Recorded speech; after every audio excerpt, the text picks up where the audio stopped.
Babaeng mabangis, makinis, manipis, minsan madungis, pero masarap. Mwah! Ikis. Sexy time na. Sexy Mega! Ang babaeng mabangis, makinis, minsan madungis, parang hindi naligo pero hoy. Mabango to, masarap pa ring ikis. Ay, bango. Ay, nako. Oy, magandang umaga. It's a beautiful Wednesday morning para sa ating lahat. Konting gapang na lang, katapusan na. Katapusan ng Mayo. May 29, 2024. Ngayong araw po, 9:37 sa orasan ni Sexy Megan. Ayan, pagka mga ganitong panahon, napapansin ko of course, bukod sa ang Mayo ay panahon ng mga Flores de Mayo. Yan, mga Santa Cruzan, ganon. Yung mga nagsanta Cruzan yung nagsanta Cruzan itong nakaraang weekend, sana hindi kayo masyadong inulan kasi bumabagyo nung nakaraan, di ba? Bukod sa ganyan, panahon ng piyesta, ang May. Pagka ganitong May and June, hindi na lang din siya panahon ng piyesta-piyesta, panahon na rin ng graduation.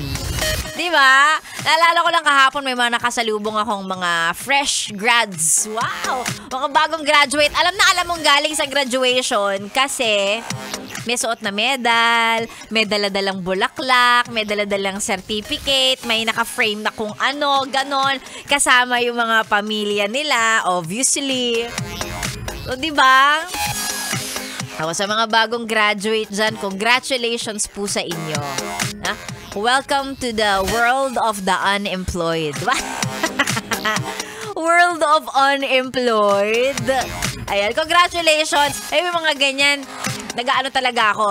Kumbaga, sinasabi ko talaga sa kanila na, uy, congratulations, ang galing-galing mo. Tapos may kasamang bawi yan. O, nag-uumpisa ka pa lang, huwag kang masyadong matuwa. Mas mahirap ang mga susunod na taon para sa'yo. I-enjoy mo na yan. Kasi totoo naman, di ba?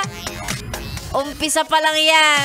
Ang tunay na laban ay nasa labas ng paaralan. Ayan. Nasa labas ng classroom. Pag ayan na, pare-pareho na kayong nag-a-apply ng trabaho, naghahanap ng pagkakakitaan, good luck na lang ang masasabi ni Sexy Megan. Parang may kahalong pananakot, ano? Hindi naman, enjoy nyo lang. Ayan. Kaya yung iba, di ba, pagkatapos mag-graduate, ang pinipili talaga mag-PMA. Pahinga muna, anak. Makapagbakasyon man lang. Sa bagay, totoo naman, kasi kapag ka nagtrabaho ka na, tuloy-tuloy na di ba? Ang hirap na magbakasyon, di ka na makakapagtrabaho. Kasi ang bills, hindi naman maghihintay sa'yo yan. Sige, magbakasyon ka muna mga 3 months. Hindi, di ba? Okay, again, sa mga bagong graduate, yan, congratulations po sa inyo. And congratulations sa kung sino man ang nagpaaral sa inyo. Bukod sa ikaw na naghirap mag-aral, naghirap din yung taong nagpaaral sa iyo, yung araw-araw na nagbibigay ng baon, ng pang-project, pang-thesis, lahat-lahat na. Mahal pa ng binibigay yung presyo, palibasa, may kickback kayo, ha? Yan, congratulations. Ayan, alala ko lang, may mga nakasalubong akong bagong graduate kasi kahapon. And ako si Sexy Mega na po ang inyong kasama, ha? Tuloy-tuloy hanggang mamayang tanghali. Ngayong beautiful Wednesday morning. At syempre, para sa mga gusto magpa-shoutout, nang ma-shoutup natin on-air yung mga yan, nang mapatahimik na, isend po ang mga pa-shoutup sa ating Facebook page, that's Yes FM Manila. Sexy Mega na ang iyong kasama, dito lang sa 101.1 Yes FM.